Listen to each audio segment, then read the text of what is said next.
ಬರ್ತಿಲ್ಲ ಸರ್.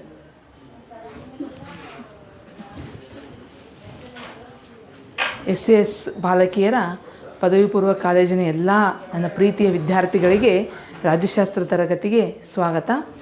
ವಿದ್ಯಾರ್ಥಿಗಳೇ, ನಿಮಗಾಗಲೇ ಗೊತ್ತಿದೆ, ನಾವು 2ನೇ ಅಧ್ಯಾಯದಲ್ಲಿ ಚುನಾವಣಾ ಸುಧಾರಣೆಗಳ ಬಗ್ಗೆ ನಿನ್ನೆ ತರಗತಿಯಲ್ಲಿ ನೋಡಿದ್ವಿ. ಚುನಾವಣಾ ಸುಧಾರಣೆಗಳನ್ನು ಯಾವ ರೀತಿ ಮಾಡಲಾಗುತ್ತದೆ ಅಂತ. ಇವತ್ತಿನ ದಿವಸ ಭಾರತದಲ್ಲಿ ಪಕ್ಷ ಪದ್ಧತಿ, ರಾಜಕೀಯ ಪಕ್ಷ ಪದ್ಧತಿಯ ಅರ್ಥ ಮತ್ತು ಸ್ವರೂಪದ ಬಗ್ಗೆ ನೋಡೋಣ. ಪೊಲಿಟಿಕಲ್ ಪಾರ್ಟಿ ಇನ್ ಇಂಡಿಯಾ, ಯಾವ ರೀತಿಯಾಗಿ ರಾಜಕೀಯ ಪಕ್ಷಗಳು ಬೆಳೆದು ಬಂದವು ನಮ್ಮ ಭಾರತದಲ್ಲಿ ಅನ್ನೋದು, ರಾಜಕೀಯ ಪಕ್ಷಗಳ ಬಗ್ಗೆ ನಾವು ಇವತ್ತು ನೋಡೋಣ. ರಾಜಕೀಯ ಪಕ್ಷಗಳು ಎಷ್ಟೊಂದು ಪ್ರಾಮುಖ್ಯತೆ ಹೊಂದಿವೆ ನಿಮಗೆ ಗೊತ್ತಿದೆ. ರಾಜಕೀಯ ಪಕ್ಷಗಳು ಇಲ್ಲಾರದೆ ಚುನಾವಣೆಗಳಿಗೆ ಅರ್ಥನೇ ಇಲ್ಲ. ಒಂದು ಚುನಾವಣೆ ನಡಿಬೇಕಾದ್ರೆ ರಾಜಕೀಯ ಪಕ್ಷಗಳು ಬೇಕೇ ಬೇಕು. ಆದ್ದರಿಂದ ಪ್ರಜಾಸತ್ತಾತ್ಮಕ ವ್ಯವಸ್ಥೆಯಲ್ಲಿ ರಾಜಕೀಯ ಪಕ್ಷಗಳು ಪ್ರಜಾಸತ್ತಾತ್ಮಕ ವ್ಯವಸ್ಥೆಯ ಜೀವನಾಡಿಯಾಗಿವೆ, ಆಧಾರ ಸ್ತಂಭವಾಗಿವೆ ಅಂತ ಹೇಳ್ಬೋದು. ಈ ಒಂದು ಪ್ರಜಾಸತ್ತಾತ್ಮಕ ಸರ್ಕಾರ ಯಶಸ್ವಿಯಾಗಿ ಕಾರ್ಯನಿರ್ವಹಿಸಲು ರಾಜಕೀಯ ಪಕ್ಷಗಳು ಪ್ರಮುಖ ಪಾತ್ರ ವಹಿಸುತ್ತವೆ. ನಿಮಗಾಗಲೇ ಗೊತ್ತು. ಚುನಾವಣೆಯಲ್ಲಿ ಸ್ಪರ್ಧಿಸ್ತಕ್ಕಂಥ ರಾಜಕೀಯ ಪಕ್ಷಗಳು, ಅಲ್ಲಿ ಗೆದ್ದಂತಹ ರಾಜಕೀಯ ಪಕ್ಷ ಆಡಳಿತದ ಚುಕ್ಕಾಣಿ ಹಿಡಿದು ಆಡಳಿತ ಪಕ್ಷವಾದರೆ, ಸ್ವತಂತ್ರ ರಾಜಕೀಯ ಪಕ್ಷಗಳು ವಿರೋಧ ಪಕ್ಷಗಳಾಗಿ ಕಾರ್ಯನಿರ್ವಹಿಸುತ್ತವೆ. ಈ ರಾಜಕೀಯ ಪಕ್ಷ ಅಂದ್ರೇನು? ರಾಜಕೀಯ ಪಕ್ಷಗಳ ಅರ್ಥ ಏನು? ಆಧುನಿಕ ಪ್ರಜಾಸತ್ತಾತ್ಮಕ ಸರ್ಕಾರಗಳು ರಾಜಕೀಯ ಪಕ್ಷಗಳಿಲ್ಲದೆ ಕಾರ್ಯನಿರ್ವಹಿಸಲಿಕ್ಕೆ ಸಾಧ್ಯವಿಲ್ಲ. ಯಾಕಂದರೆ ಪ್ರಜಾಸತ್ತಾತ್ಮಕ ವ್ಯವಸ್ಥೆಯಲ್ಲಿ ರಾಜಕೀಯ ಪಕ್ಷಗಳಿಲ್ಲದೆ ಸರ್ಕಾರದನ್ನೇ ಕಲ್ಪನೆ ಮಾಡಿಕೊಳ್ಳಿಕ್ಕೂ ಸಾಧ್ಯ ಇಲ್ಲ ಅಂತ ಹೇಳ್ಬೋದು. ಏನಿದು ರಾಜಕೀಯ ಪಕ್ಷ? ಸಾಮಾನ್ಯ ಸಿದ್ಧಾಂತದ ಆಧಾರದ ಮೇಲೆ ರಾಜಕೀಯ ಅಧಿಕಾರವನ್ನು ಪಡೆಯುವ ಉದ್ದೇಶದಿಂದ, ಒಂದು ಸಿದ್ಧಾಂತದ ಆಧಾರದ ಮೇಲೆ ರಾಜಕೀಯ ಅಧಿಕಾರ ಪಡೆಯುವ ಉದ್ದೇಶದಿಂದ ಸಂಘಟಿತವಾಗಿರತಕ್ಕಂಥ ಒಂದು ಜನಸಮೂಹವನ್ನು ನಾವು ರಾಜಕೀಯ ಪಕ್ಷ ಅಂತ ಕರಿತೀವಿ. ಯಾವುದೋ ಒಂದು ಸಿದ್ಧಾಂತ, ತತ್ವ, ಗುರಿಗಳನ್ನು ಹೊಂದಿದಂಥ ಒಂದು ಗುಂಪು ರಾಜಕೀಯ ಅಧಿಕಾರ ಹಿಡಿಬೇಕಂತಿಕೊಂಡು ಸಂಘಟಿತವಾಗಿರುತ್ತದೆ. ಅದನ್ನು ನಾವು ರಾಜಕೀಯ ಪಕ್ಷಗಳು ಅಂತ ಕರಿತೀವಿ ಅಂತ ಹೇಳ್ಬೋದು. ಇಲ್ಲಿ ರಾಜಕೀಯ ಚಿಂತಕರಾದ ಎಡ್ಮಂಡ್ ಬರ್ಕ್ ಅವರು ವ್ಯಾಖ್ಯೆ ನೀಡ್ತಾರೆ ರಾಜಕೀಯ ಪಕ್ಷ ಎಂದರೇನು ಅಂತಂದರೆ, ಕೆಲವು ಸಾಮಾನ್ಯ ತತ್ವಗಳ ಆಧಾರದ ಮೇಲೆ ರಾಷ್ಟ್ರೀಯ ಹಿತಾಸಕ್ತಿಯನ್ನು ಸಾಧಿಸಲು, ಕೆಲವು ಸಾಮಾನ್ಯ ತತ್ವದ ಆಧಾರದ ಮೇಲೆ ರಾಷ್ಟ್ರೀಯ ಹಿತಾಸಕ್ತಿಯನ್ನು ಸಾಧಿಸಲು ಶ್ರಮಿಸುವ ಸಂಘಟಿತ ಗುಂಪನ್ನು ನಾವು ರಾಜಕೀಯ ಪಕ್ಷ ಅಂತ ಕರಿತೀವಿ. ಎಡ್ಮಂಡ್ ಬರ್ಕ್ ಅವರ ಪ್ರಕಾರ ಇನ್ನು ಕೆಲವು ಸಾಮಾನ್ಯ ತತ್ವಗಳ ಆಧಾರದ ಮೇಲೆ ರಾಷ್ಟ್ರೀಯ ಹಿತಾಸಕ್ತಿಯನ್ನು ಸಾಧಿಸಲು ಒಂದು ನಿರ್ದಿಷ್ಟ ಗುಂಪು ರಚನೆಯಾಗಿರುತ್ತದೆ. ಅದನ್ನು ನಾವು ರಾಜಕೀಯ ಪಕ್ಷ ಅಂತ ಕರಿತೀವಿ. ಈ ಒಂದು ರಾಜಕೀಯ ಪಕ್ಷಗಳು ಅಂದರೆ ಒಂದು ಸಂಘಟಿತ ಗುಂಪುಗಳು, ಸಮುದಾಯಗಳು ಅಂತ ಹೇಳ್ಬೋದು. ಒಂದು ಸಾಮಾನ್ಯ ತತ್ವಗಳ ಒಂದು ಸಿದ್ಧಾಂತಗಳನ್ನ ಇಟ್ಕೊಂಡು ರಚನೆಯಾದಂಥ ಒಂದು ಗುಂಪನ್ನು ನಾವು ರಾಜಕೀಯ ಪಕ್ಷ ಅಂತ ಕರಿತೀವಿ. ಈ ರಾಜಕೀಯ ಪಕ್ಷಗಳಲ್ಲಿ ನಾವು 3 ರೀತಿಯ ಒಂದು ವಿಧಗಳನ್ನು ನೋಡ್ತೀವಿ. ನಾವು ಏಕಪಕ್ಷ ಪದ್ಧತಿ, ದ್ವಿಪಕ್ಷ ಪದ್ಧತಿ ಮತ್ತು ಬಹುಪಕ್ಷ ಪದ್ಧತಿ ಅಂತ ನೋಡ್ತೀವಿ. ಹೆಸರೇ ಹೇಳುವ ಹಾಗೆ ಏಕಪಕ್ಷ ಪದ್ಧತಿ ಅಂದ್ರೇನು? ಒಂದೇ ಒಂದು ಪಕ್ಷ ಅಧಿಕಾರದಲ್ಲಿರ್ತಕ್ಕಂಥದ್ದು ನಾವು ಏಕಪಕ್ಷ ಅಂತ ಕರಿತೀವಿ. ಉದಾಹರಣೆ, ಚೀನಾದಲ್ಲಿ ಕಮ್ಯುನಿಸ್ಟ್ ಪಕ್ಷ ಒಂದೇ ಇದೆ, ಬೇರೆ ಯಾವ ಪಕ್ಷಕ್ಕೂ ಸ್ಥಾನವಿಲ್ಲ. ಅಲ್ಲಿ ಯಾವ ಒಂದು ರಾಷ್ಟ್ರದಲ್ಲಿ ಕೇವಲ ಒಂದೇ ಒಂದು ಪ್ರಬಲವಾದ ಪಕ್ಷವಿರುತ್ತದೆ, ಅದನ್ನು ನಾವು ಏಕಪಕ್ಷ ಪದ್ಧತಿ ಅಂತೀವಿ. ಉದಾಹರಣೆ, ಚೀನಾದ ಕಮ್ಯುನಿಸ್ಟ್ ಪಕ್ಷ. ಇನ್ನು ದ್ವಿಪಕ್ಷ ಪದ್ಧತಿ ಅಂದರೆ 2 ಪಕ್ಷಗಳು ಅಸ್ತಿತ್ವದಲ್ಲಿರುವುದನ್ನು ನಾವು ದ್ವಿಪಕ್ಷ ಪದ್ಧತಿ ಅಂತೀವಿ. ಉದಾಹರಣೆ, ಅಮೇರಿಕಾದಲ್ಲಿ ನೋಡ್ಬೋದು, ರಿಪಬ್ಲಿಕನ್ ಪಾರ್ಟಿ ಮತ್ತು ಡೆಮೊಕ್ರೆಟಿಕ್ ಪಾರ್ಟಿ ಇದೆ. ಅಮೇರಿಕಾದಲ್ಲಿ 2 ಪಕ್ಷ ಪದ್ಧತಿ ಇದೆ, ದ್ವಿಪಕ್ಷ ಪದ್ಧತಿ ಇದೆ ಅಂತ ಹೇಳ್ಬೋದು. ಇನ್ನು ಬಹುಪಕ್ಷ ಪದ್ಧತಿ, ಮಲ್ಟಿಪಾರ್ಟಿ ಸಿಸ್ಟಮನ್ನು ನಾವು ಭಾರತದಲ್ಲಿ ನೋಡ್ಬೋದು. ಬಹುಪಕ್ಷ ಪದ್ಧತಿ, ಒಂದಕ್ಕಿಂತ ಹೆಚ್ಚಿನ ಪಕ್ಷಗಳು ಅಸ್ತಿತ್ವದಲ್ಲಿದ್ದರೆ, 2ಕ್ಕಿಂತ ಹೆಚ್ಚಿನ ಪಕ್ಷಗಳು ಅಸ್ತಿತ್ವದಲ್ಲಿದ್ದರನ್ನು ನಾವು ಬಹುಪಕ್ಷ ಪದ್ಧತಿ ಅಂತೀವಿ. ಉದಾಹರಣೆ, ಭಾರತದಲ್ಲಿ ಅನೇಕ ಇಲ್ಲಿ ರಾಷ್ಟ್ರೀಯ ಪಕ್ಷಗಳು ಇವೆ, ಪ್ರಾಂತೀಯ ಪಕ್ಷಗಳಿವೆ. ನಾನು ಹೋದ ಕ್ಲಾಸ್ನಲ್ಲಿ ಹೇಳಿದ್ದೆ, ರಾಷ್ಟ್ರೀಯ ಪಕ್ಷ ಅಂದರೆ ನ್ಯಾಷನಲ್ ಪಾರ್ಟಿ ಅಂದ್ರೇನು, ಪ್ರಾಂತೀಯ ಪಕ್ಷ ರೀಜನಲ್ ಪಾರ್ಟಿ ಅಂದ್ರೇನು ಅಂತ. ರಾಷ್ಟ್ರೀಯ ಪಕ್ಷ ಅಂದರೆ ಒಂದಕ್ಕಿಂತ 4 ಹೆಚ್ಚಿನ ರಾಜ್ಯಗಳ ಅಸ್ತಿತ್ವದಲ್ಲಿರ್ತಕ್ಕಂಥ ಪಕ್ಷವನ್ನು ನಾವು ರಾಷ್ಟ್ರೀಯ ಪಕ್ಷ ಅಂತೀವಿ. ಉದಾಹರಣೆ, BJP ಇರ್ಬೋದು, ಕಾಂಗ್ರೆಸ್, JDS, BSP, ಕಮ್ಯುನಿಸ್ಟ್, ಹೀಗೆ ಹಲವಾರು ಒಂದು ಪಕ್ಷವನ್ನು ರಾಷ್ಟ್ರೀಯ ಪಕ್ಷ ಅಂತೀವಿ. ಇನ್ನು ಪ್ರಾಂತೀಯ ಪಕ್ಷ ರೀಜನಲ್ ಪಾರ್ಟಿ ಅಂದರೆ ಏನು? ಕೇವಲ ಒಂದೇ ಒಂದು ರಾಜ್ಯದಲ್ಲಿ ಅಸ್ತಿತ್ವಕ್ಕೆ ಬಂದಂಥ ಪಕ್ಷ. ಅದು DMK, AIDMK ಇರ್ಬೋದು, ತೆಲುಗು ದೇಶಂ ಇರ್ಬೋದು, ಹೀಗೆ ಹಲವಾರು ಪಕ್ಷಗಳನ್ನು ನಾವು ಪ್ರಾಂತೀಯ ಪಕ್ಷಗಳನ್ನು ನೋಡ್ತೀವಿ. ಹೀಗೆ ಭಾರತದಲ್ಲಿ ಒಂದು ಪಕ್ಷ ಪದ್ಧತಿ ಇದೆ, ಬಹುಪಕ್ಷಗಳು ಇಲ್ಲಿ ಕಾರ್ಯನಿರ್ವಹಿಸುತ್ತವೆ ಅಂತ ಹೇಳ್ಬೋದು. ಈ ರೀತಿಯಾಗಿ ನಾವು ಪಕ್ಷ ಪದ್ಧತಿಯನ್ನು ನೋಡಿದ್ವಿ. ಇನ್ನು ಭಾರತದ ಪಕ್ಷ ಪದ್ಧತಿಯ ಸ್ವರೂಪ ಏನದ, ಇಲ್ಲಿ ಯಾವ ರೀತಿಯಾಗಿ ಪಕ್ಷಗಳು ಬೆಳೆದು ಬಂದವು. ಯಾಕಂದರೆ ಸಂವಿಧಾನದ ಪ್ರಕಾರ ಇಲ್ಲಿ ಯಾವುದೇ ಪಕ್ಷಗಳ ಬಗ್ಗೆ ಮೂಲತಃವಾಗಿ ಅಲ್ಲಿ ನಮೂದಿಸಿಲ್ಲ. ಎಷ್ಟನೇ ವಿಧಿ ಪಕ್ಷಗಳ ಬಗ್ಗೆ ಹೇಳ್ತದಂತಿಲ್ಲ, ಅಲ್ಲಿರ್ತಕ್ಕಂಥ ಒಂದು ಹಕ್ಕು, ಮೂಲಭೂತ ಹಕ್ಕುಗಳಲ್ಲಿ ಬರ್ತಕ್ಕಂಥ ಒಂದು ಸ್ವಾತಂತ್ರ್ಯದ ಹಕ್ಕಿನಲ್ಲಿ ನಾವು ನೋಡ್ತೀವಿ. 19ನೇ ವಿಧಿಯಿಂದ 22 ವಿಧಿಯ ಸ್ವಾತಂತ್ರ್ಯದ ಹಕ್ಕಿನಲ್ಲಿ ನೋಡ್ತೀವಿ ನಾವು. 19ನೇ ವಿಧಿ ಏನು ಹೇಳ್ತದೆ, ಸಂಘ ಸಂಸ್ಥೆಗಳನ್ನು ಕಟ್ಟಿಕೊಳ್ತಕ್ಕಂಥ ಹಕ್ಕು ಎಲ್ಲ ಪ್ರಜೆಗಳಿಗಿದೆ ಅಂತ. ಆ ಒಂದು ನಿಟ್ಟಿನಲ್ಲಿ ಸಾಮಾನ್ಯ ಜನರು ತಮ್ಮ ನಿರ್ದಿಷ್ಟ ಉದ್ದೇಶ ಗುರಿಯನ್ನು ಈಡೇರಿಸಿಕೊಳ್ಳಲು ತಮ್ಮದೇ ಆದಂಥ ಗುಂಪನ್ನು ಕಟ್ಟಿಕೊಂಡಿರ್ತಾರೆ. ಈ ರೀತಿಯಾಗಿ ರಾಜಕೀಯ ಪಕ್ಷಗಳು ಅಸ್ತಿತ್ವಕ್ಕೆ ಬಂದವು ಅಂತ ಹೇಳ್ಬೋದು. ಇನ್ನು ಭಾರತದಲ್ಲಿ ರಾಜಕೀಯ ಪಕ್ಷಗಳ ಸ್ವರೂಪ ಏನು, ಹೇಗೆ ಅಸ್ತಿತ್ವಕ್ಕೆ ಬಂದವು? ಇಲ್ಲಿ ಭಾರತದಲ್ಲಿ ಪಕ್ಷ ಪದ್ಧತಿಯ ಬೆಳವಣಿಗೆ ಒಂದು ರಾಷ್ಟ್ರೀಯ ಚಳವಳಿಗೆಯ ಜೊತೆಗೆ ನಡೆದುಕೊಂಡು ಬಂತು ಅಂತ ಹೇಳ್ಬೋದು. ಭಾರತದಲ್ಲಿ ಪಕ್ಷ ಪದ್ಧತಿಯ ಬೆಳವಣಿಗೆ ರಾಷ್ಟ್ರೀಯ ಚಳವಳಿಯೊಂದಿಗೆ ಒಂದು ಬೆಳೆದುಕೊಂಡು ಬಂತು. ಬ್ರಿಟಿಷರಿಂದ ಭಾರತವನ್ನು ಮುಕ್ತಗೊಳಿಸಿ ಸ್ವಾತಂತ್ರ್ಯ ಪಡೆಯುವ ನಿಟ್ಟಿನಲ್ಲಿ ಒಂದು ಸಂಘಟಿತ ಒಂದು ಗುಂಪು ಹೋರಾಟಗಳು ನಡೀತಾನೇ ಬಂದು ಅಂತ ಹೇಳ್ಬೋದು. ಯಾಕಂದರೆ ಬ್ರಿಟಿಷರನ್ನು ಭಾರತದಿಂದ ಹೊಡೆದೋಡಿಸಲು ಒಂದು ಗುಂಪು ರಚನೆಯಾಯಿತು. ಅದು ಪಕ್ಷದ ರೂಪದಲ್ಲಿ ರಚನೆಯಾಯಿತು. ಅದೇ ಮೊಟ್ಟ ಮೊದಲು ಈ ಒಂದು A.O. ಹ್ಯೂಮರಿಂದ ರಚನೆಯಾದಂಥ 1885ರಲ್ಲಿ ರಚನೆಯಾದಂಥ ಭಾರತ ರಾಷ್ಟ್ರೀಯ ಕಾಂಗ್ರೆಸ್ ಪಕ್ಷ. ಇದು ಭಾರತದಿಂದ ಬ್ರಿಟಿಷರನ್ನು ಹೊರಗೆ ಓಡಿಸಲು, ಭಾರತವನ್ನು ಬ್ರಿಟಿಷರಿಂದ ಮುಕ್ತ ಮಾಡಲು, ಸ್ವತಂತ್ರ ಪಡೆಯಲು ಉದ್ದೇಶದಿಂದ ಎಲ್ಲ ಒಂದು ಭಾರತೀಯ ಸ್ವಾತಂತ್ರ್ಯ ಹೋರಾಟಗಾರರು ನಿರ್ದಿಷ್ಟ ಗುರಿಯೊಂದಿಗೆ ರಚಿಸಿಕೊಂಡಂಥ ಒಂದು ಪಕ್ಷವೇ ಅದು ಒಂದು ಭಾರತದ ಒಂದು ರಾಷ್ಟ್ರೀಯ ಕಾಂಗ್ರೆಸ್ ಪಕ್ಷ. ಅದು 1885ರಲ್ಲಿ A.O. ಹ್ಯೂಮರಿಂದ ಅವರ ನೇತೃತ್ವದಲ್ಲಿ ಸ್ಥಾಪನೆಯಾಯಿತು ಅಂತ ಹೇಳ್ಬೋದು. ನಂತರ ಹಲವಾರು ರಾಜಕೀಯ ಪಕ್ಷಗಳು ತಮ್ಮ ವಿಭಿನ್ನ ತತ್ವ ಸಿದ್ಧಾಂತಗಳನ್ನು ಇಟ್ಕೊಂಡು ರಚನೆಯಾಗ್ತವೆ ಭಾರತದಲ್ಲಿ. ಅದರಲ್ಲೂ ಕೂಡ 1906ರಲ್ಲಿ ಬಂದಂಥ ಮುಸ್ಲಿಂ ಲೀಗ್ ಪಕ್ಷ ಕೂಡ ಅಸ್ತಿತ್ವಕ್ಕೆ ಬರುತ್ತೆ. ಅದು ಈ ಒಂದು ಸರ್ ಸೈಯದ್ ಅಹಮದ್ ಖಾನ್ ಅವರ ನೇತೃತ್ವದಲ್ಲಿ ಮುಸ್ಲಿಂ ಲೀಗ್ ಪಕ್ಷ ಅಧಿಕಾರಕ್ಕೆ ಬರುತ್ತೆ ಅಂತ ಹೇಳ್ಬೋದು. ಅಷ್ಟೇ ಅಲ್ಲ ವಿದ್ಯಾರ್ಥಿಗಳೇ, 1924ರಲ್ಲಿ M.N. ರಾಯ್ ಮತ್ತು S.A. ಡಾಂಗಿ ಅವರ ನೇತೃತ್ವದಲ್ಲಿ ಕಮ್ಯುನಿಸ್ಟ್ ಪಕ್ಷ ಕೂಡ 1924ರಲ್ಲಿ ಕಮ್ಯುನಿಸ್ಟ್ ಪಕ್ಷ ಅಧಿಕಾರಕ್ಕೆ ಬರುತ್ತೆ. ಹೀಗೆ ಹಲವಾರು ಪಕ್ಷಗಳು ಬೆಳೆದು ಬರ್ತವೆ. ತಮ್ಮದೇ ಆದಂಥ ತತ್ವ ಸಿದ್ಧಾಂತಗಳನ್ನು ಇಟ್ಕೊಂಡು ಅನೇಕ ಪಕ್ಷಗಳು, ರಾಜಕೀಯ ಪಕ್ಷಗಳು ಜನ್ಮ ತಾಳ್ತವೆ ಅಂತ ಹೇಳ್ಬೋದು. ಅಷ್ಟೇ ಅಲ್ಲ 1930ರಲ್ಲಿ ಪ್ರಜಾ ಸೋಷಲಿಸ್ಟ್ ಪಕ್ಷ ಅಧಿಕಾರಕ್ಕೆ ಬರುತ್ತೆ. ಒಂದು T.C. ಮೆಹ್ತಾ ಅವರ ಒಂದು ಪಟವರ್ಧನ್ ಅವರ ನೇತೃತ್ವದಲ್ಲಿ ಪ್ರಜಾ ಸೋಷಿಯಲಿಸ್ಟ್ ಪಕ್ಷ ಬರುತ್ತೆ. 1951ರಲ್ಲಿ ಶ್ಯಾಮ್ ಪ್ರಸಾದ್ ಮುಖರ್ಜಿ ನೇತೃತ್ವದಲ್ಲಿ ಜನಸಂಘ ಪಕ್ಷ ಅಧಿಕಾರಕ್ಕೆ ಬರುತ್ತೆ. ಅದೇ ಮುಂದೆ BJP ಪಕ್ಷವಾಗಿ ಪರಿವರ್ತನೆಗೊಳ್ಳುತ್ತೆ. ನಂತರ 1980ರಲ್ಲಿ ಒಂದು ಅಟಲ್ ಬಿಹಾರಿ ವಾಜಪೇಯಿ ಇರ್ಬೋದು, ಲಾಲ್ ಕೃಷ್ಣ ಅದ್ವಾನಿ ಇರ್ಬೋದು, ಇವರ ಸಮ್ಮುಖದಲ್ಲಿ, ಇವರ ಒಂದು ನೇತೃತ್ವದಲ್ಲಿ 1980ರಲ್ಲಿ ಭಾರತೀಯ ಜನತಾ ಪಾರ್ಟಿ ಅಂದರೆ BJP ಪಕ್ಷ ಅಧಿಕಾರಕ್ಕೆ ಬರುತ್ತೆ. ನಂತರ 1984ರಲ್ಲಿ ಒಂದು ಕಾನ್ಸಿರಾಮ್ ನೇತೃತ್ವದಲ್ಲಿ BSP ಅಂತೀವಿ, ಬಹುಜನ ಸಮಾಜ ಪಕ್ಷ ಅಧಿಕಾರಕ್ಕೆ ಬರುತ್ತೆ.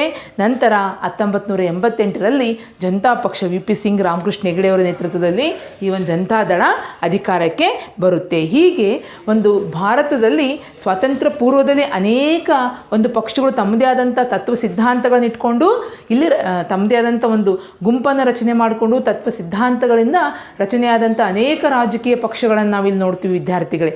ಈ ರೀತಿಯಾದಂಥ ಸ್ವತಂತ್ರ ಪೂರ್ವದಲ್ಲಿ, ಸ್ವಾತಂತ್ರ್ಯ ನಂತರ ಅನೇಕ ರಾಜಕೀಯ ಪಕ್ಷಗಳು ನಮ್ಮ ಭಾರತದಲ್ಲಿ ರಚನೆಯಾಗಿವೆ. ಆದ್ದರಿಂದ ಭಾರತದಲ್ಲಿ ನಾವು ಬಹು ಪಕ್ಷ ಪದ್ಧತಿ ಇದೆ ಭಾರತದಲ್ಲಿ ಅಂತ ಹೇಳ್ಬೋದು. ಕೇವಲ ಒಂದೇ ಪಕ್ಷ, ಎರಡೇ ಪಕ್ಷ ಇಲ್ಲ, ಹಲವಾರು ಪಕ್ಷಗಳಿರೋದನ್ನು ನಾವು ಭಾರತದಲ್ಲಿ ಬಹುಪಕ್ಷ ಪದ್ಧತಿ ಇದೆ ಅಂತ ನಾವು ಹೇಳ್ಬೋದು. ಇದು ಈ ಒಂದು ಭಾರತದ ಪಕ್ಷ ಪದ್ಧತಿಯ ಸ್ವರೂಪ, ಇದರಲ್ಲಿರ್ತಕ್ಕಂಥ ಒಂದು ಹಿನ್ನೆಲೆ, ಇದರ ಒಂದು ಅರ್ಥ ಅಂತ ನೋಡಿದ್ವಿ. ರಾಜಕೀಯ ಪಕ್ಷಗಳಂದ್ರೆ ಆಗಲೇ ಗೊತ್ತಾಯಿತು, ಸಾಮಾನ್ಯ ಸಿದ್ಧಾಂತವನ್ನು ಇಟ್ಟುಕೊಂಡು ಅದನ್ನು ಈಡೇರಿಸಲಿಕ್ಕೆ ಒಂದು ಗುಂಪು ರಚನೆಯಾಗಿರುತ್ತದೆ. ನಿರ್ದಿಷ್ಟವಾದ ಸಮುದಾಯ ಗುಂಪು ರಚನೆಯಾಗುತ್ತದೆ, ಸಂಘಟಿತ ಗುಂಪು. ಅದನ್ನೇ ನಾವು ರಾಜಕೀಯ ಪಕ್ಷ ಅಂತ ಕರಿತೀವಿ ಅಂತ ಹೇಳ್ಬೋದು. ಇನ್ನು ರಾಜಕೀಯ ಪಕ್ಷದ ಪದ್ಧತಿ ಸ್ವರೂಪದಲ್ಲಿ ನೋಡಬೇಕಾದ್ರೆ ಅನೇಕ ಅಂಶಗಳು ಬರ್ತವೆ ವಿದ್ಯಾರ್ಥಿಗಳು. ಸುಮಾರು ಅಂಶಗಳನ್ನು ನೋಡ್ತೀವಿ ನಾವಿಲ್ಲಿ. ಸಂವಿಧಾನ ಥರ ಬೆಳವಣಿಗೆ ಅಂದರೆ ಹೇಳಿದ್ನೆಲ್ಲ ಮೊದಲೇ, ರಾಜಕೀಯ ಪಕ್ಷಗಳಿಗೆ ಯಾವುದೇ ವಿಧಿಯು ನಿರ್ದಿಷ್ಟವಾಗಿ ಲಿಖಿತವಾಗಿ ಬರಹ ನೀಡಿಲ್ಲ ಸಂವಿಧಾನದಲ್ಲಿ. ರಾಜಕೀಯ ಪಕ್ಷಗಳಿಗೆ ಇಂಥದೇ ವಿಧಿ ಹೇಳ್ತದೆ ರಾಜಕೀಯ ಪಕ್ಷಗಳ ಅರ್ಥದ ಬಗ್ಗೆ ಅಂತ ಹೇಳಿಲ್ಲ. ಇದು ಒಂದು ಸಂವಿಧಾನೇತರ ಬೆಳವಣಿಗೆಯಾಗಿದೆ. ಯಾಕಂದರೆ ಸಂವಿಧಾನದಲ್ಲಿ ಪಕ್ಷ ಪದ್ಧತಿ ಬಗ್ಗೆ ಒಂದು ನಿರ್ದಿಷ್ಟ ಉಲ್ಲೇಖ ಇಲ್ಲ. ಅವಾಗ ಹೇಳಿದೆ ನಾನು, ಇದು ಒಂದು ಸಂವಿಧಾನೇತರ ಬೆಳವಣಿಗೆ ಪಕ್ಷ ಪದ್ಧತಿ. ಯಾಕಂದರೆ ಸಂವಿಧಾನದ ಮೂಲಭೂತ ಹಕ್ಕುಗಳಲ್ಲಿ ಒಂದಾದಂತಹ ಒಂದು ಸ್ವಾತಂತ್ರ್ಯದ ಹಕ್ಕು 19ನೇ ವಿಧಿ ಹೇಳ್ತದೆ, ವಾಕ್ ಸ್ವಾತಂತ್ರ್ಯ, ಸಂಘ ಸಂಸ್ಥೆಗಳನ್ನು ರಚನೆ ಮಾಡ್ತಕ್ಕಂಥ ಸ್ವಾತಂತ್ರ್ಯ ಇದೆ. ಆ ಒಂದು ಸ್ವಾತಂತ್ರ್ಯದಿಂದ ಎಲ್ಲ ಒಂದು ಪ್ರಜೆಗಳು ತಮ್ಮದೇ ಆದಂಥ ಒಂದು ನಿರ್ದಿಷ್ಟ ಉದ್ದೇಶವನ್ನು ಈಡೇರಿಸಿಕೊಳ್ಳಿಕ್ಕೆ ತಮ್ಮದೇ ಆದಂಥ ಸಂಘವನ್ನು, ಗುಂಪನ್ನು ಕಟ್ಕೊಂಡ್ರು.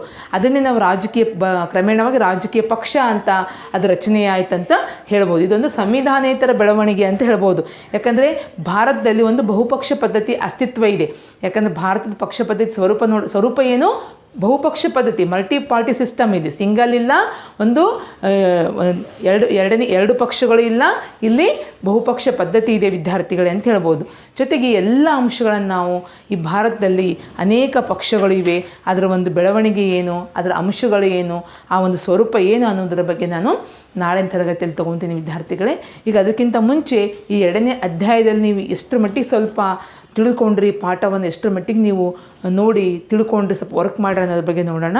ನಿಮ್ಗಾಗಲೇ ಗೊತ್ತಿದೆ, ನಾನು ಚುನಾವಣೆ ಬಗ್ಗೆ ನಾನು ಲಾಸ್ಟ್ ಕ್ಲಾಸ್ನಲ್ಲಿ ಕ್ವಶನ್ಸ್ ಕೇಳಿದ್ದೆ. ಅದರಲ್ಲಿ ಅದೇ ರೀತಿಯಾಗಿ ಇಲ್ಲಿ ಚುನಾವಣಾ ಸುಧಾರಣೆಗಳ ಬಗ್ಗೆ ನೋಡಿದಾಗ ಇಲ್ಲಿ EVM ಮತ್ತು ಎಪಿಕ್ ಅಂತ ಬರುತ್ತೆ. ಒಂದು ವಾಕ್ಯದಲ್ಲಿ ಉತ್ತರಿಸಿರಿ ಅಂತ ಕೇಳ್ಬೋದು. EVM ಅನ್ನು ವಿಸ್ತರಿಸಿ ಬರೆಯಿರಿ. ಏನು? ವಿದ್ಯುನ್ಮಾನ ಮತಯಂತ್ರ, ಎಲೆಕ್ಟ್ರಾನಿಕ್ ವೋಟಿಂಗ್ ಮಷಿನ್ ಅಂತೀವಿ ಕನ್ನಡದಲ್ಲಿ, ವಿದ್ಯುನ್ಮಾನ ಮತಯಂತ್ರ. ಇನ್ನು ಎಪಿಕ್ ಅಂದರೆ ಎಲೆಕ್ಟರ್ಸ್ ಫೋಟೋ ಐಡೆಂಟಿಟಿ ಕಾರ್ಡ್ ಅಂತೀವಿ, ಅದರ ಬದಲಾಗಿ ಮತದಾರರ ಗುರುತಿನ ಚೀಟಿ ಅಂತ ನೀವು ಬರೀಬೇಕಾಗುತ್ತೆ. ಏನಿದು ಮತದಾರರ ಗುರುತಿನ ಚೀಟಿ? ಮತದಾರರ ಗುರುತಿನ ಚೀಟಿ ಎಂದರೆ ಆ ಮತದಾರನ ಬಗ್ಗೆ ಇರತಕ್ಕಂಥ ಆ ವ್ಯಕ್ತಿ ಹೆಸರು, ಲಿಂಗ ಮತ್ತು ವಿಳಾಸ, ಭಾವಚಿತ್ರವನ್ನು ಒಳಗೊಂಡಿದ್ದೇ ಮತದಾರರ ಗುರುತಿನ ಚೀಟಿ ಅಂತ ಹೇಳ್ಬೋದು. ವಿದ್ಯುನ್ಮಾನ ಮತಯಂತ್ರ ಇದು ಒಂದು ಹೊಸ ಸಂಶೋಧನೆಯಾಗಿದೆ. ಹಳೆಯ ಮಾದರಿಯ ಒಂದು ಮತದಾನದ ವ್ಯವಸ್ಥೆಯನ್ನು ಹೋಗಲಾಡಿಸಿ ಇಲ್ಲಿ ಈ ಯಂತ್ರದ ಮೂಲಕ ಮತದಾನ ಮಾಡುವುದೇ ವಿದ್ಯುನ್ಮಾನ ಮತಯಂತ್ರ ಅಂತ ಹೇಳ್ಬೋದು. ಜೊತೆಗೆ ರಾಜಕೀಯ ಪಕ್ಷಗಳೆಂದರೇನು ಇವತ್ತಿನ ದಿವಸ ಹೇಳಿದೆ ನಾನು, ಸಾಮಾನ್ಯ ಸಿದ್ಧಾಂತವನ್ನು ಇಟ್ಕೊಂಡು ತಮ್ಮದೇ ಆದಂಥ ಗುರಿ ಇಟ್ಕೊಂಡು ಒಂದು ರಚನೆಯಾದಂಥ ನಿರ್ದಿಷ್ಟ ಸಮುದಾಯವನ್ನು, ಸಂಘಟಿತ ಸಮುದಾಯವನ್ನು ನಾವು ರಾಜಕೀಯ ಪಕ್ಷಗಳು ಅಂತ ಕರಿತೀವಿ ವಿದ್ಯಾರ್ಥಿಗಳೇ. ಇನ್ನು ಭಾರತದಲ್ಲಿ ಎಂತಹ ಪಕ್ಷ ಪದ್ಧತಿ ಇದೆ? ಭಾರತದಲ್ಲಿ ಬಹುಪಕ್ಷ ಪದ್ಧತಿ ಇದೆ ಅಂತ ಹೇಳ್ಬೋದು. ನಾನು ಹೇಳಿದೆ ರಾಷ್ಟ್ರೀಯ ಪಕ್ಷ ಅಂದರೇನು? ಒಂದಕ್ಕಿಂತ ಹೆಚ್ಚು ರಾಜ್ಯಗಳಲ್ಲಿ ಅಸ್ತಿತ್ವದಲ್ಲಿರ್ತಕ್ಕಂಥ ಪಕ್ಷಗಳನ್ನು ನಾವು ರಾಷ್ಟ್ರೀಯ ಪಕ್ಷ ಅಂತೀವಿ. ಜೊತೆಗೆ ಸಾರ್ವತ್ರಿಕ ಲೋಕಸಭಾ ಚುನಾವಣೆಯಲ್ಲಿ ಹೆಚ್ಚಿನ ರಾಜ್ಯಗಳಲ್ಲಿ ಅಸ್ತಿತ್ವದಲ್ಲಿದ್ದು ಗೆದ್ದಂಥ ಪಕ್ಷವನ್ನು ಸಹಿತ ನಾವು ರಾಷ್ಟ್ರೀಯ ಪಕ್ಷ, ನ್ಯಾಷನಲ್ ಪಾರ್ಟಿ ಅಂತೀವಿ. ಉದಾಹರಣೆಗೆ BJP, ಕಾಂಗ್ರೆಸ್ ಇರ್ಬೋದು, JDS ಇರ್ಬೋದು, ಜೊತೆಗೆ ಕಮ್ಯುನಿಸ್ಟ್ ಪಾರ್ಟಿ ಇರ್ಬೋದು, BSP ಇರ್ಬೋದು. ಇವೆಲ್ಲವೂ ಒಂದು ಪ್ರಮುಖವಾದಂಥ ರಾಷ್ಟ್ರೀಯ ಪಕ್ಷಗಳು. ಇನ್ನು ಪ್ರಾಂತೀಯ ಪಕ್ಷ ಎಂದರೇನು? ಕೇವಲ ಒಂದು ರಾಜ್ಯದಲ್ಲಿ ಅಸ್ತಿತ್ವದಲ್ಲಿರ್ತಕ್ಕಂಥ ಪಕ್ಷವನ್ನು ನಾವು ಪ್ರಾಂತೀಯ ಪಕ್ಷ ಅಂತೀವಿ. DMK, AIADMK ಇರ್ಬೋದು, ಈ ತೆಲುಗು ದೇಶಂ ಇರ್ಬೋದು, ಹೀಗೆ ತೃಣಮೂಲ ಕಾಂಗ್ರೆಸ್ ಇರ್ಬೋದು, ಹೀಗೆ ಅನೇಕ ಬಿಜು ಜನತಾ ಪಕ್ಷ ಇರ್ಬೋದು. ಹೀಗೆ ಅನೇಕ ಅವರವರ ರಾಜ್ಯಗಳ ಭಾಷಾವಾರು, ಅವರ ಸಾಂಸ್ಕೃತಿಕ ರಾಜ್ಯದ ಹಿನ್ನೆಲೆಯಲ್ಲಿ ಅವ್ರದೇ ಆದಂಥ ರಾಜ್ಯದಲ್ಲಿ ಅನೇಕ ಪ್ರಾಂತೀಯ ಪಕ್ಷಗಳು ಆಚರಣೆಯಲ್ಲಿ ರಚನೆಯಾಗಿರ್ತವೆ ಅಂತ ಹೇಳ್ಬೋದು. ಹೀಗೆ ಜೊತೆಗೆ ಇನ್ನೊಂದು ಕ್ವಶನ್, ಭಾರತದ ರಾಷ್ಟ್ರೀಯ ಕಾಂಗ್ರೆಸ್ ಪಕ್ಷದ ಸ್ಥಾಪಕ ಯಾರು? A.O. ಹ್ಯೂಮ್ ಅವರಿಂದ 1885ರಲ್ಲಿ ಭಾರತೀಯ ರಾಷ್ಟ್ರೀಯ ಕಾಂಗ್ರೆಸ್ ಪಕ್ಷ ಸ್ಥಾಪನೆಯಾಯಿತು ಅಂತ ಹೇಳ್ಬೋದು. ಅದು ಯಾವಾಗ ಅಸ್ತಿತ್ವಕ್ಕೆ ಬಂತು? 1885ರಲ್ಲಿ ಅಂತ ಹೇಳ್ಬೋದು. ಹೀಗೆ ಇವತ್ತಿನವರೆಗೆ ಎಲ್ಲ ಕ್ವಶನ್ಸ್ 1 ಮಾರ್ಕ್ಸ್ ಕ್ವಶನ್ಸ್ ಬರ್ತವೆ ವಿದ್ಯಾರ್ಥಿಗಳೇ ಅಂತ ಹೇಳ್ಬೋದು. ಜೊತೆಗೆ ಇಲ್ಲ ಚುನಾವಣೆಗಳ ಬಗ್ಗೆ ಹೇಳಿದೆ. ಅವತ್ತು ಪ್ರತ್ಯಕ್ಷ ಚುನಾವಣೆ, ಪರೋಕ್ಷ ಚುನಾವಣೆ ಮತ್ತು ಸಾರ್ವತ್ರಿಕ ವಯಸ್ಕ ಮತದಾನ ಪದ್ಧತಿ ಎಂದರೇನು, ಚುನಾವಣಾ ಆಯೋಗ ಅಂದ್ರೇನು, ಚುನಾವಣಾ ಆಯೋಗದ ಕಾರ್ಯಗಳು ಏನು, ಜೊತೆಗೆ ಚುನಾವಣಾ ಸಂದರ್ಭದಲ್ಲಿ ನಾಮಪತ್ರ ಸಲ್ಲಿಸುವಾಗ ಯಾವ ವಿವರಗಳನ್ನು ಕಡ್ಡಾಯ ಘೋಷಣೆ ಮಾಡಲಾಗುತ್ತೆ. ನಿನ್ನೆ ಕ್ಲಾಸ್ನಲ್ಲಿ ಹೇಳಿದೆ 3 ರೀತಿ ವಿವರಗಳನ್ನು, ಅವರ ಶೈಕ್ಷಣಿಕ ಹಿನ್ನೆಲೆ, ಅಪರಾಧ, ರಾಜ್ಯ ಸರ್ಕಾರ ಹಣ ಕೊಡೋಂಗಿಲ್ಲ, ಅವೆಲ್ಲವೂ ಆ ಪ್ರಚಾರ ಮಾಡ್ತಕ್ಕಂಥ ವಸ್ತುಗಳ ರೂಪದಲ್ಲಿರಬೇಕು. ಯಾಕಂದರೆ ಹಣ ಕೊಟ್ಟರೆ ಅದರ ದುರ್ಬಳಕೆಯಾಗುತ್ತದೆ ಅನ್ನೋ ಉದ್ದೇಶದಿಂದ ವಸ್ತುಗಳ ರೂಪದಲ್ಲಿರಬೇಕು. ಚುನಾವಣಾ ವೆಚ್ಚಕ್ಕೆ ಬೇಕಾದಂಥ ವಸ್ತುಗಳನ್ನು ನೀಡಬೇಕು ಸರ್ಕಾರ. ಇನ್ನು 3ನೇದು, ಚುನಾವಣಾ ವೆಚ್ಚವನ್ನು ಭರಿಸುವುದಕ್ಕಾಗಿ ಪ್ರತ್ಯೇಕ ಚುನಾವಣಾ ನಿಧಿಯನ್ನು ಸ್ಥಾಪಿಸಬೇಕು. ಇಲ್ಲಿ ಚುನಾವಣಾ ನಿಧಿ ಸ್ಥಾಪಿಸಿ ಕೇಂದ್ರ ಸರ್ಕಾರ 600 ಕೋಟಿ ರೂಪಾಯಿಗಳು ಮತ್ತು ಎಲ್ಲ ರಾಜ್ಯ ಸರ್ಕಾರಗಳು ಸೇರಿ 600 ಕೋಟಿ ರೂಪಾಯಿಗಳನ್ನು ಅಲ್ಲಿ ಭರಿಸಬೇಕಾಗುತ್ತೆ. ಕೇಂದ್ರ ಸರ್ಕಾರ ಮತ್ತು ರಾಜ್ಯ ಸರ್ಕಾರಗಳು ಎಲ್ಲವೂ ಸೇರಿ ಆ ಒಂದು ದುಡ್ಡನ್ನು ಆ ಚುನಾವಣಾ ಆಯೋಗಕ್ಕೆ ಬೇಕಾದಂಥ ನಿಧಿಯಲ್ಲಿ ಸಂಗ್ರಹಿಸಬೇಕಾಗುತ್ತೆ ಅಂತ ಹೇಳ್ಬೋದು. ಯಾಕಂದರೆ ಈ ಚುನಾವಣಾ ಆಯೋಗದಿಂದ ಮಾನ್ಯತೆ ಪಡೆದ ರಾಜಕೀಯ ಪಕ್ಷಗಳಿಗೆ ಮಾತ್ರ ಚುನಾವಣಾ ವೆಚ್ಚಕ್ಕೆ ಬೇಕಾದಂಥ ಸಹಾಯ ಲಭಿಸುತ್ತದೆ. ಯಾಕಂದರೆ ಎಲ್ಲ ರಾಜಕೀಯ ಪಕ್ಷಗಳಿಗೆ ಸಿಗಂಗಿಲ್ಲ. ಇಲ್ಲಿ ಯಾವ ರಾಜಕೀಯ ಪಕ್ಷಗಳು ಚುನಾವಣಾ ಆಯೋಗದಿಂದ ಮಾನ್ಯತೆ ಹೊಂದಿರ್ತವೆ ಆ ಒಂದು ಪಕ್ಷಗಳಿಗೆ ಮಾತ್ರ ಏನಾಗುತ್ತೆ ಈ ಒಂದು ಸಹಾಯ ಸಿಗುತ್ತದೆ ಅಂತ ಹೇಳ್ಬೋದು. ಅಷ್ಟೇ ಅಲ್ಲ, ಸರ್ಕಾರದಿಂದ ಹಣಕಾಸಿನ ಒಂದು ಸಹಾಯ ಪಡಿಬೇಕಂದ್ರೆ ರಾಜಕೀಯ ಪಕ್ಷಗಳು ತಮ್ಮ ಎಲ್ಲ ಖರ್ಚುಗಳ ವೆಚ್ಚಗಳ ಬಗ್ಗೆ ಎಲ್ಲ ಲೆಕ್ಕವನ್ನು ಸರ್ಕಾರಕ್ಕೆ ನೀಡಬೇಕು, ವಾರ್ಷಿಕ ಲೆಕ್ಕವನ್ನು ಸರ್ಕಾರಕ್ಕೆ ನೀಡಬೇಕಾಗುತ್ತದೆ ಅಂತ ಹೇಳ್ಬೋದು. ಅಷ್ಟೇ ಅಲ್ಲ, ಮತ್ತು ಚುನಾವಣಾ ಆಯೋಗದಿಂದ ನೋಂದಾಯಿಸಲ್ಪಟ್ಟ ಎಲ್ಲ ರಾಜಕೀಯ ಪಕ್ಷಗಳ ಪ್ರಚಾರ ಮಾಡಲಿಕ್ಕೆ ಸರ್ಕಾರದಿಂದ ಒಂದು ದೂರದರ್ಶನದಲ್ಲಿ ಜಾಹೀರಾತುಗಳನ್ನು ನೀಡಲಾಗುತ್ತದೆ. ಮಾನ್ಯತೆ ಹೊಂದಿದ ರಾಜಕೀಯ ಪಕ್ಷಗಳ ಬಗ್ಗೆ ಪ್ರಚಾರ ಮಾಡುವುದಕ್ಕಾಗಿ ಸರ್ಕಾರವೇ ತನ್ನ ಒಂದು ಚಾನಲ್ಗಳ ಮೂಲಕ ಜಾಹೀರಾತುಗಳನ್ನು ನೀಡಲಾಗುತ್ತೆ, ಹೀಗೂ ಸಹಾಯ ಮಾಡುತ್ತದೆ ಅಂತ ಹೇಳ್ಬೋದು. ಈ ಒಂದು ರಾಜಕೀಯ ಪಕ್ಷಗಳು ಚುನಾವಣೆಯಲ್ಲಿ ಮಾಡಿದ ಎಲ್ಲ ಸಂಪೂರ್ಣ ಖರ್ಚು ವೆಚ್ಚದ ಎಲ್ಲ ಲೆಕ್ಕಪತ್ರಗಳನ್ನು 1 ತಿಂಗಳ ಒಳಗಾಗಿ ಚುನಾವಣಾ ಆಯೋಗಕ್ಕೆ ನೀಡಬೇಕಾಗುತ್ತೆ. ರಾಜಕೀಯ ಪಕ್ಷಗಳು ಯಾವ ರೀತಿಯಾಗಿ ಸರ್ಕಾರದಿಂದ ಒಂದು ಬಳಕೆ ಮಾಡಿಕೊಂಡ ಸರ್ಕಾರದಿಂದ ತೆಗೆದುಕೊಂಡಂತಹ ಎಲ್ಲ ಒಂದು ಹಣದ ಒಂದು ಬಳಕೆ, ವಸ್ತುಗಳ ಬಳಕೆ ಇರ್ಬೋದು, ಎಲ್ಲವನ್ನು ಪ್ರತಿಯೊಂದು ಖರ್ಚು ವೆಚ್ಚಗಳನ್ನು ಎಲ್ಲ ಲೆಕ್ಕಗಳನ್ನು 1 ತಿಂಗಳ ಒಳಗಾಗಿ ಚುನಾವಣಾ ಆಯೋಗಕ್ಕೆ ಸಲ್ಲಿಸಬೇಕಾಗುತ್ತೆ ಅಂತ ಹೇಳ್ಬೋದು. ಹೀಗೆ ರಾಜಕೀಯ ಪಕ್ಷಗಳು ಚುನಾವಣಾ ಸಮಯದಲ್ಲಿ ಬಳಸ್ತಕ್ಕಂಥ ಗೋಡೆ ಬರಹ ಇರ್ಬೋದು, ಕರಪತ್ರಗಳು ಇರ್ಬೋದು, ವಾಲ್ ಪೋಸ್ಟರ್ಗಳಿರ್ಬೋದು, ಬ್ಯಾನರ್ ಇರ್ಬೋದು, ಪ್ರಚಾರಕ್ಕಾಗಿ ಬಳಸ್ತಕ್ಕಂಥ ವಾಹನಗಳು, ಮೈಕ್ಗಳು ಮುಂತಾದವು ಎಷ್ಟು ಸಮಯದೊಳಗೆ ಬಳಸಬೇಕು, ಎಷ್ಟು ಬಳಸಬೇಕಂತಕ್ಕಂಥ ಉಪಯೋಗಿಸೋದ್ರ ಬಗ್ಗೆ ಎಲ್ಲ ನಿಬಂಧನೆಗಳನ್ನು ಆಯೋಗ ಹೇರುತ್ತದೆ ಅಂತ ಹೇಳ್ಬೋದು. ಹೀಗೆ ಇವೆಲ್ಲವುಗಳ ಮೂಲಕ, ಯಾಕಂದರೆ ಸಣ್ಣ ಪುಟ್ಟ ರಾಜಕೀಯ ಪಕ್ಷಗಳಿಗೆ ಒಂದು ಸಾಮಾನ್ಯ ಒಂದು ಒಳ್ಳೆಯ ಉದ್ದೇಶ ಗುರಿ ಇಟ್ಕೊಂಡು ಬಂದಂಥ ವ್ಯಕ್ತಿಗಳಿಗೆ ಅವರು ಚುನಾವಣೆಯಲ್ಲಿ ಸ್ಪರ್ಧಿಸಲಿಕ್ಕೆ ಹಣ ಇಲ್ಲದಿದ್ದಾಗ, ಅವರಿಗೆ ಹಣದ ಒಂದು ಸಹಾಯ ಬೇಕಾದಾಗ ಇಲ್ಲಿ ರಾಜ್ಯ ಕೇಂದ್ರ ಸರ್ಕಾರಗಳು ಚುನಾವಣಾ ಒಂದು ನಿಧಿಯಿಂದ, ಚುನಾವಣೆಗಾಗಿ ಒಂದು ಇಟ್ಟಂತಹ ಒಂದು ನಿಧಿಯಿಂದ ಆ ಒಂದು ಖರ್ಚು ವೆಚ್ಚವನ್ನು ನಿಭಾಯಿಸ್ತಕ್ಕಂಥ ಒಂದು ಅವಕಾಶ ಕೂಡ ಇದೆ ವಿದ್ಯಾರ್ಥಿಗಳೇ. ಹೀಗೆ ಇವೆಲ್ಲವುಗಳ ಸಹಾಯಗಳನ್ನು ಕೇಂದ್ರ ಮತ್ತು ರಾಜ್ಯ ಸರ್ಕಾರಗಳು ಸೇರಿ ಚುನಾವಣಾ ನಿಧಿಗೆ ಸಂಗ್ರಹಿಸಿದಂಥ ಒಂದು ಹಣದಿಂದ ಆ ಚುನಾವಣೆಯಲ್ಲಿ ಅಂಥ ರಾಜಕೀಯ ಪಕ್ಷಗಳಿಗೆ ಇಲ್ಲಿ ಸ್ಪರ್ಧಿಸಲಿಕ್ಕೆ ಅವಕಾಶ ನೀಡಿ ಆ ಖರ್ಚು ವೆಚ್ಚವನ್ನು ಒಂದು ಭಾಗವನ್ನು ಖರ್ಚು ವೆಚ್ಚವನ್ನು ಸರ್ಕಾರವೇ ಒಂದು ನಿಭಾಯಿಸುತ್ತದೆ ಅಂತ ಹೇಳ್ಬೋದು. ಈ ರೀತಿಯಾಗಿ ಈ ಎಲ್ಲ ಮೇಲೆ ತಿಳಿಸಿದ ಶಿಫಾರಸುಗಳನ್ನು ಅನುಷ್ಠಾನಗೊಳಿಸುವಲ್ಲಿ ಚುನಾವಣೆಗಳ ಪಾವಿತ್ರ್ಯತೆಯನ್ನು ಕಾಪಾಡಿ ಪ್ರಜಾಸತ್ತಾತ್ಮಕ ಮೌಲ್ಯಗಳನ್ನು ಎತ್ತಿ ಹಿಡಿಯಬಹುದು ಅಂತ ಹೇಳ್ಬೋದು. ಹೀಗೆ ಈ ಒಂದು ರೀತಿಯಲ್ಲಿ ಇಂಥ ಎಲ್ಲ ಶಿಫಾರಸುಗಳನ್ನು ಒಂದು ನಿಗದಿಪಡಿಸಿದ ಸರ್ಕಾರ ಇವೆಲ್ಲವೂ ಮಾಡುವ ಮೂಲಕ ಪ್ರಜಾಸತ್ತಾತ್ಮಕ ಮೌಲ್ಯವನ್ನು ಎತ್ತಿ ಹಿಡಿದು ಭ್ರಷ್ಟಾಚಾರವನ್ನು ಕಡಿಮೆ ಮಾಡುವಲ್ಲಿ ಪ್ರಮುಖ ಪಾತ್ರ ವಹಿಸುತ್ತದೆ. ಜೊತೆಗೆ ಈ ಒಂದು ಚುನಾವಣೆಯಲ್ಲಿ ಯೋಗ್ಯ ಅಭ್ಯರ್ಥಿಗಳ ಆಯ್ಕೆ ಕೂಡ ಆಗುತ್ತೆ, ಯೋಗ್ಯ ಅಭ್ಯರ್ಥಿಗಳು ಕೂಡ ಇಲ್ಲಿ ಸ್ಪರ್ಧಿಸಲಿಕ್ಕೆ ಅವಕಾಶ ಕೊಟ್ಟಂತಾಗುತ್ತೆ ಅಂತ ಹೇಳ್ಬೋದು. ಅಷ್ಟೇ ಅಲ್ಲ ವಿದ್ಯಾರ್ಥಿಗಳೇ, ನಮಗೆ ಇನ್ನೊಂದು ಮುಖ್ಯವಾದ ಅಂಶ ಇದೆ ಇಲ್ಲಿ ಅಂತ ಹೇಳ್ಬೋದು. ಯಾಕಂದರೆ ಚುನಾವಣೆಯಲ್ಲಿ ಸ್ಪರ್ಧಿಸ್ತಕ್ಕಂಥ ವ್ಯಕ್ತಿಗಳು, ನಾವು ಸ್ಪರ್ಧೆ ಮಾಡಿದಾಗ, ನಾವು ಮತದಾನ ಮಾಡಲಿಕ್ಕೆ ಹೋದಾಗ ನಾವು ಎಲ್ಲ ವ್ಯಕ್ತಿಗಳ ನಾವು ಇಷ್ಟ ಬಂದ ಜನಪ್ರತಿನಿಧಿಗಳನ್ನು ಆಯ್ಕೆ ಮಾಡ್ತಕ್ಕಂಥ ಅವಕಾಶವಿರುತ್ತೆ. ಆದರೆ ನಮಗೆ ಯಾವ ರಾಜಕೀಯ ಪಕ್ಷಗಳು ಬೇಡ, ಯಾವ ಅಭ್ಯರ್ಥಿಯು ಆರಿಸಿ ಬರಲಿಕ್ಕೆ ಆಯ್ಕೆ ಮಾಡಿರೋ ಸರ್ಕಾರ ರಚನೆ ಮಾಡಲಿಕ್ಕೆ ಸೂಕ್ತವಲ್ಲ ಅಂತ ಅಂದಾಗ ನಮ್ಗೆ ಇನ್ನೊಂದು ಆಪ್ಷನ್ ಇರುತ್ತೆ, ಇನ್ನೊಂದು ನಮಗೆ ಒಂದು ವ್ಯವಸ್ಥೆ ಇರುತ್ತೆ ವಿದ್ಯಾರ್ಥಿಗಳೇ. ನಾವು ಮತದಾನ ಮಾಡಲಿಕ್ಕೆ ಹೋಗಿರ್ತೀವಿ, ನಮಗೆ ಯಾವ ವ್ಯಕ್ತಿನೂ ಇಷ್ಟ ಆಗಂಗಿಲ್ಲ, ಯಾವ ಅಭ್ಯರ್ಥಿ, ಯಾವ ರಾಜಕೀಯ ಪಕ್ಷಗಳು ಇಷ್ಟ ಇಲ್ಲ, ನಾವು ಎದಕ್ಕೆ ಮತದಾನ ಮಾಡಬೇಕಂದ್ರೆ ಕೊನೆಯದಾಗಿ ಆ ವ್ಯಕ್ತಿಯ ರಾಜಕೀಯ ಪಕ್ಷದ ರೂಪದಲ್ಲಿ ನನ್ ಆಫ್ ದಿ ಅಬೌವ್, ಮೇಲಿನವರು ಯಾರು ನನ್ನ ಆಯ್ಕೆಯಲ್ಲ ಅಂತ ಬರೆಯಲ್ಪಟ್ಟಿರ್ತದೆ ವಿದ್ಯಾರ್ಥಿಗಳೇ. ನಾವು ಆ ಬ್ಯಾಲೆಟ್ ಯೂನಿಟ್ನಲ್ಲಿ ಮತದಾನ ಮಾಡಲಿಕ್ಕೆ ಹೋದಾಗ ಕೊನೆಯ ಬಟನನ್ನು ಯಾವ ವ್ಯಕ್ತಿಗೂ ಇಷ್ಟ ಇಲ್ಲದಾಗ ಕೊನೆಯ ಬಟನನ್ನು ಒತ್ತಬಹುದು. ಅದು ಮೇಲಿನವರು ಯಾರು ನನ್ನ ಆಯ್ಕೆಯಲ್ಲ, ಯಾರು ನನಗಿಷ್ಟ ಇಲ್ಲ ಅಂತ ಆ ಬಟನನ್ನು ಪ್ರೆಸ್ ಮಾಡ್ಬೋದು. ನನ್ ಆಫ್ ದಿ ಅಬೌವ್ ಅಂತೀವಿ, ಮೇಲಿನವರು ಯಾರು ನನ್ನ ಆಯ್ಕೆಯಲ್ಲ ಅಂತ ಒಂದು ಪ್ರಮುಖವಾದಂಥ ಒಂದು ಬರವಿರುತ್ತೆ. ಯಾವ ವ್ಯಕ್ತಿನೂ ನಮ್ಮ ಅಭ್ಯರ್ಥಿಗಳು ಇಷ್ಟವಿಲ್ಲದಾಗ ನಾವು ಅದನ್ನು ಒತ್ಬೋದು. ನಾವು ಯಾರಿಗೂ ಮತದಾನ ಮಾಡೋಂಗಿಲ್ಲ, ಮತ ಹಾಕ್ತೀವಿ ಆದರೆ ಯಾರಿಗೂ ಮತ ಹಾಕುವುದಿಲ್ಲ ಅಂತ ಮಾಡ್ಬೋದು ವಿದ್ಯಾರ್ಥಿಗಳು. ಹೀಗೆ ಈ ಒಂದು ನಿಟ್ಟಿನಲ್ಲಿ ನೋಡಿದಾಗ ನಮ್ಗೆ ಗೊತ್ತಾಯಿತು, ಚುನಾವಣೆ ಸುಧಾರಣೆಗಳನ್ನು ನಾವು ಈ ರೀತಿಯಾಗಿ ಮಾಡ್ತೀವಿ. ಮತದಾರರ ಗುರುತಿನ ಚೀಟಿ ವಿದ್ಯುನ್ಮಾನ ಮತಯಂತ್ರ ಮತ್ತು ಅಭ್ಯರ್ಥಿಗಳ ವಿವರಗಳ ಕಡ್ಡಾಯ ಘೋಷಣೆ ಅಷ್ಟೇ ಅಲ್ಲ, ಚುನಾವಣಾ ವೆಚ್ಚಕ್ಕಾಗಿ ಸರ್ಕಾರವೇ ಆ ಖರ್ಚನ್ನು ಭರಿಸ್ತಕ್ಕಂಥ ವಿಧಾನ, ಇವೆಲ್ಲವೂ ಚುನಾವಣಾ ಸುಧಾರಣೆಗಳಲ್ಲಿ ಬರ್ತಕ್ಕಂಥ ಅಂಶಗಳು ಅಂತ ಹೇಳ್ಬೋದು. ಇನ್ನು ನಾಳೆ ತರಗತಿಯಲ್ಲಿ ನಾನು ರಾಜಕೀಯ ಪಕ್ಷಗಳ ಬಗ್ಗೆ ಹೇಳ್ತೀನಿ ವಿದ್ಯಾರ್ಥಿನಿಯರೇ. Okay, thank you.